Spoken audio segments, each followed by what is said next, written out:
بسم الله الرحمن الرحيم. الحمد لله الذي أنزل على عبده الكتاب ولم يجعل له عوجا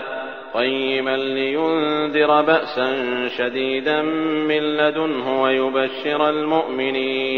ويبشر المؤمنين الذين يعملون الصالحات أن لهم أجرا حسنا ماكثين فيه أبدا وينذر الذين قالوا اتخذ الله ولدا ما لهم به من علم ولا لآبائهم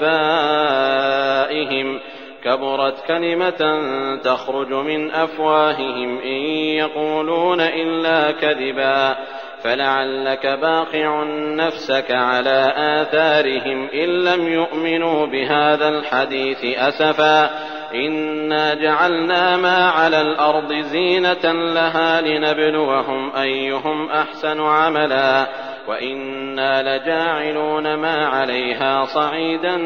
جرزا أم حسبت أن أصحاب الكهف والرقيم كانوا من آياتنا عجبا إذ أوى الفتية إلى الكهف فقالوا ربنا آتنا من لدنك رحمة وهيئ لنا من أمرنا رشدا فضربنا على آذانهم في الكهف سنين عددا ثم بعثناهم لنعلم أي الحزبين أحصى لما لبثوا أمدا نحن نقص عليك نبأهم بالحق إنهم فتية آمنوا بربهم وزدناهم هدى وربطنا على قلوبهم إذ قاموا فقالوا ربنا رب السماوات والأرض لن ندعو من دونه إلها لقد قلنا إذا شططا هؤلاء قومنا اتخذوا من دونه آلهة لولا يأتون عليهم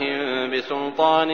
بين فمن أظلم ممن افترى على الله كذبا وإذ اعتزلتموهم وما يعبدون إلا الله فأووا إلى الكهف ينشر لكم ربكم من رحمته ويهيئ لكم من أمركم مرفقا وترى الشمس إذا طلعت تزاور عن كهفهم ذات اليمين وإذا غربت تقرضهم ذات الشمال وهم في فجوة منه ذلك من آيات الله من يهد الله فهو المهتد ومن يضلل فلن تجد له وليا مرشدا وتحسبهم أيقاظا وهم رقود ونقلبهم ذات اليمين وذات الشمال وكلبهم باسط ذراعيه بالوصيد لو اطلعت عليهم لوليت منهم فرارا ولملئت منهم رعبا وكذلك بعثناهم ليتساءلوا بينهم قال قائل منهم كم لبثتم قالوا لبثنا يوما أو بعض يوم قالوا ربكم أعلم بما لبثتم فابعثوا أحدكم بورقكم هذه إلى المدينة فلينظر أيها أزكى طعاما فليأتكم برزق منه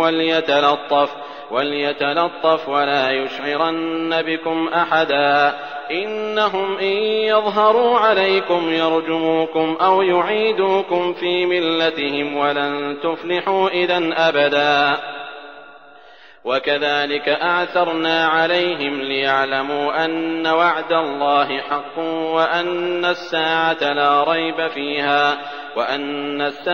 لا ريب فيها إذ يتنازعون بينهم أمرهم فقالوا ابنوا عليهم بنيانا ربهم أعلم بهم قال الذين غلبوا على أمرهم لنتخذن عليهم مسجدا سيقولون 3 رابعهم كلبهم ويقولون 5 سادسهم كلبهم رجما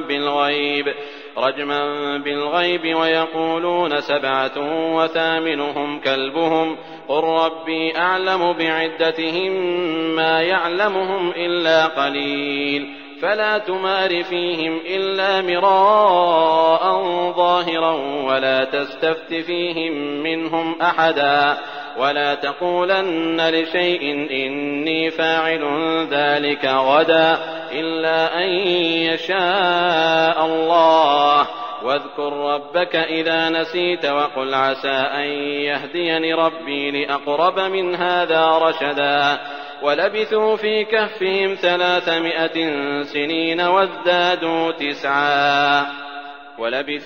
كهفهم 300 سنين وازدادوا تسعا قل الله أعلم بما لبثوا له غيب السماوات والأرض أبصر به وأسمع ما لهم من دونه من ولي ولا يشرك في حكمه أحدا واتل ما أوحي إليك من كتاب ربك لا مبدل لكلماته ولن تجد من دونه ملتحدا واصبر نفسك مع الذين يدعون ربهم بالغداة والعشي يريدون وجهه ولا تعد عيناك عنهم تريد زينة الحياة الدنيا ولا تطع من أغفلنا قلبه عن ذكرنا واتبع هواه وكان أمره فرطا وقل الحق من ربكم فمن شاء فليؤمن ومن شاء فليكفر إنا أعتدنا للظالمين نارا أحاط بهم سرادقها وإن يستغيثوا يغاثوا بماء كالمهل يشوي الوجوه بئس الشراب وساءت مرتفقا إن الذين آمنوا وعملوا الصالحات إنا لا نضيع أجر من أحسن عملا أولئك لهم جنات عدن تجري من تحتهم الأنهار يحلون فيها من أساور من ذهب ويلبسون ثيابا خضرا من سندس وإستبرق متكئين فيها على الأرائك نعم الثواب وحسنت مرتفقا واضرب لهم مثلا الرجلين جعلنا لأحدهما جنتين من أعناب وحففناهما بنخل وجعلنا بينهما زرعا كلتا الجنتين آتت أكلها ولم تظلم منه شيئا وفجرنا خلالهما نهرا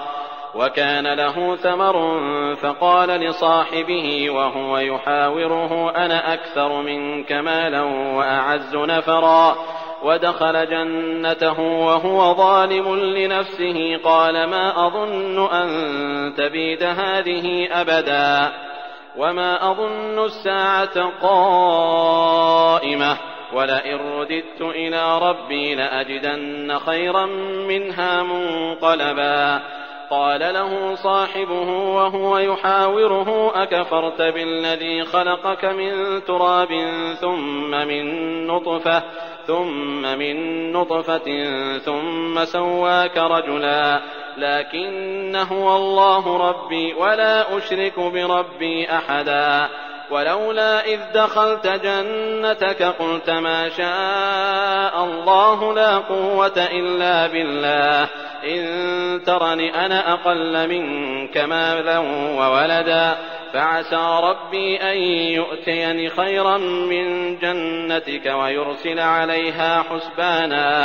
ويرسل عليها حسبانا من السماء فتصبح صعيدا زلقا أو يصبح ماؤها غورا فلن تستطيع له طلبا وأحيط بثمره فأصبح يقلب كفيه على ما أنفق فيها وهي خاوية على عروشها ويقول يا ليتني لم أشرك بربي أحدا ولم تكن له فئة ينصرونه من دون الله وما كان منتصرا هنالك الولاية لله الحق هو خير ثوابا وخير عقبا واضرب لهم مثل الحياة الدنيا كماء إن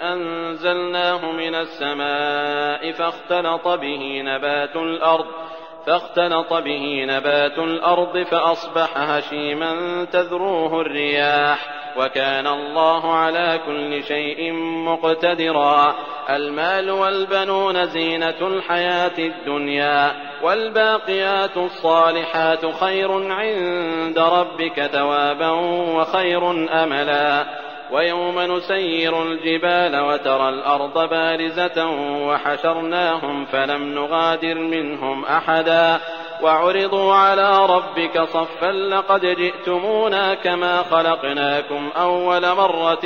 بل زعمتم أن لن نجعل لكم موعدا. ووضع الكتاب فترى المجرمين مشفقين مما فيه ويقولون يا ويلتنا ما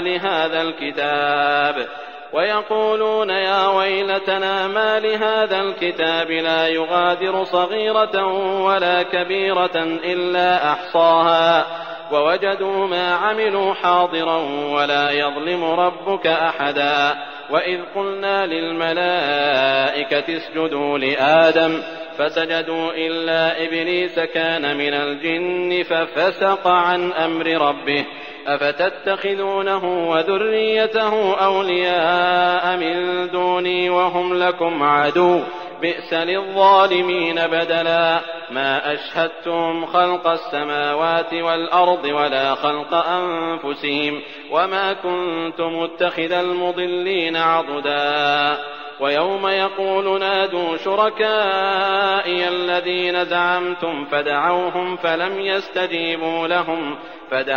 فلم يستجيبوا لهم وجعلنا بينهم موبقا. ورأى المجرمون النار فظنوا أنهم مواقعوها ولم يجدوا عنها مصرفا. ولقد صرفنا في هذا القرآن للناس من كل مثل وكان الإنسان أكثر شيء جدلا. وما منع الناس أن يؤمنوا إذ جاءهم الهدى ويستغفروا ربهم إلا أن تأتيهم سنة الأولين أو يأتيهم العذاب قبلا. وما نرسل المرسلين إلا مبشرين ومنذرين ويجادل الذين كفروا بالباطل ليدحضوا به الحق واتخذوا آياتي وما أنذروا هزوا. ومن أظلم ممن ذكر بآيات ربه فأعرض عنها ونسي ما قدمت يداه إنا جعلنا على قلوبهم أكنة أن يفقهوه وفي آذانهم وقرا وإن تدعهم إلى الهدى فلن يهتدوا إذن أبدا. وربك الغفور ذو الرحمة لو يؤاخذهم بما كسبوا لعجل لهم العذاب بل لهم موعد لن يجدوا من دونه موئلا. وتلك القرى أهلكناهم لما ظلموا وجعلنا لمهلكهم موعدا. وإذ قال موسى لفتاه لا أبرح حتى أبلغ مجمع البحرين أو أمضي حقبا فلما بلغا مجمع بينهما نسيا حوتهما فاتخذ سبيله في البحر سربا. فلما جاوزا قال لفتاه آتنا غداءنا لقد لقينا من سفرنا هذا نصبا. قال أرأيت إذ أوينا إلى الصخرة فإني نسيت الحوت وما أنسانيه إلا الشيطان أن أذكره واتخذ سبيله في البحر عجبا. قال ذلك ما كنا نبغ فارتدا على آثارهما قصصا فوجدا عبدا من عبادنا آتيناه رحمة من عندنا وعلمناه من لدنا علما. قال له موسى هل أتبعك على أن تعلمني مما علمت رشدا قال إنك لن تستطيع معي صبرا وكيف تصبر على ما لم تحط به خبرا. قال ستجدني إن شاء الله صابرا ولا أعصي لك أمرا. قال فإن اتبعتني فلا تسألني عن شيء حتى أحدث لك منه ذكرا. فانطلقا حتى إذا ركبا في السفينة خرقها قال أخرقتها لتغرق أهلها لقد جئت شيئا إمرا قال ألم أقل إنك لن تستطيع معي صبرا قال لا تؤاخذني بما نسيت ولا ترهقني من أمري عسرا فانطلقا حتى إذا لقيا غلاما فقتله قال أقتلت نفسا زكية بغير نفس لقد جئت شيئا نكرا قال ألم أقل لك إنك لن تستطيع معي صبرا قال إن سألتك عن شيء بعدها فلا تصاحبني قد بلغت من لدني عذرا فانطلقا حتى إذا أتيا أهل قرية استطعما أهلها فأبوا أن يضيفوهما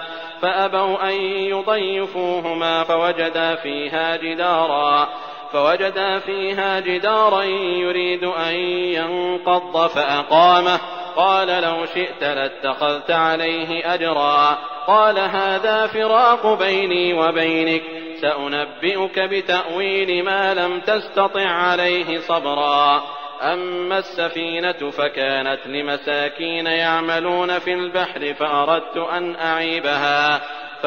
أن أعيبها وكان وراءهم ملك يأخذ كل سفينة غصبا وأما الغلام فكان أبواه مؤمنين فخشينا أن يرهقهما طغيانا وكفرا فأردنا أن يبدلهما ربهما خيرا منه زكاة وأقرب رحما وأما الجدار فكان لغلامين يتيمين في المدينة وكان تحته كنز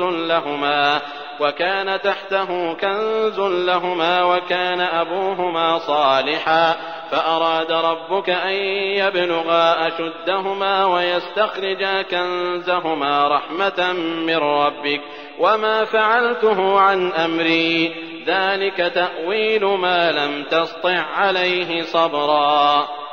ويسألونك عن ذي القرنين قل سأتلو عليكم منه ذكرا إنا مكنا له في الأرض وآتيناه من كل شيء سببا فأتبع سببا حتى إذا بلغ مغرب الشمس وجدها تغرب في عين حمئة ووجد عندها قوما قلنا يا ذا القرنين إما أن تعذب وإما أن تتخذ فيهم حسنا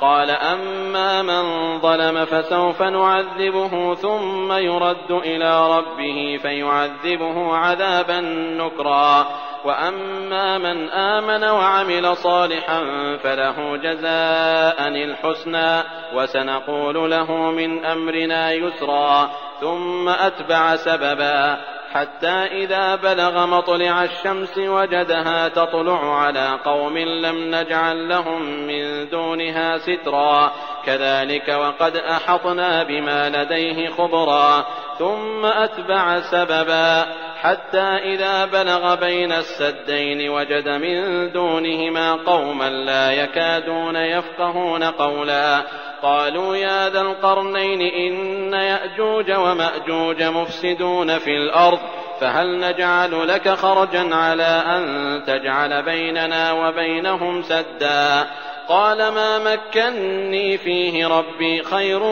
فأعينوني بقوة أجعل بينكم وبينهم ردما آتوني زبر الحديد حتى إذا ساوى بين الصدفين قال انفخوا حتى إذا جعله نارا قال آتوني أفرغ عليه قطرا فما استطاعوا أن يظهروه وما استطاعوا له نقبا قال هذا رحمة من ربي فإذا جاء وعد ربي جعله دكاء وكان وعد ربي حقا وتركنا بعضهم يومئذ يموج في بعض ونفخ في الصور فجمعناهم جمعا وعرضنا جهنم يومئذ للكافرين عرضا الذين كانت أعينهم في غطاء عن ذكري وكانوا لا يستطيعون سمعا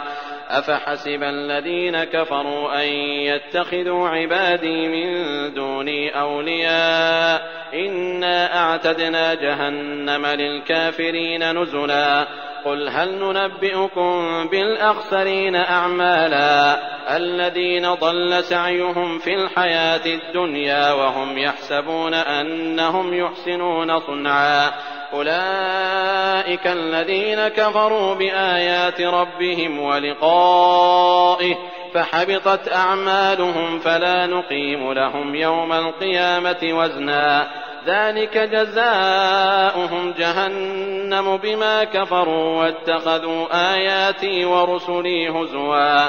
إن الذين آمنوا وعملوا الصالحات كانت لهم جنات الفردوس نزلا خالدين فيها لا يبغون عنها حولا قل لو كان البحر مدادا لكلمات ربي لنفد البحر قبل أن